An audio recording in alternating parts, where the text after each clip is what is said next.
Since mid-December, the Russian ruble has fallen over 15% against the dollar. And there are easy to find reports on social media that Russians, especially Russian pensioners, can't get their money out of the bank. Hello, I'm Dr. K, a political scientist who looks at how information is shared. Did you know that just by asking if the banking system in Russia is still stable, you might make the banking system in Russia unstable?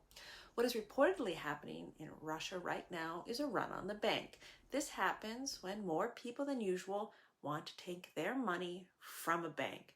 In the modern banking system, banks don't have all the money or assets that people put in actually at the bank. If a lot of people suddenly want their money and can't get it, this makes more and more people nervous, and they're going to want their money too. Bank runs are often self-fulfilling prophecies. As trust in the system is lost, the system stops working. To stop this from happening, the typical first step is that banks limit how much cash each customer can withdraw. We saw this in Lebanon in October 2022 and back in 2017 in Venezuela.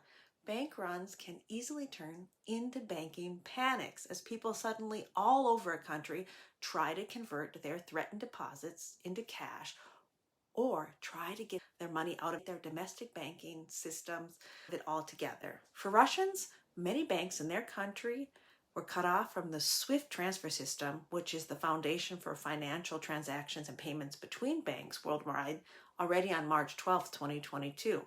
On December 27th, the Central Bank of the Russian Federation reportedly admitted that they probably won't be able to get back their assets that were blocked abroad, causing people in Russia to worry about interest rates and other things.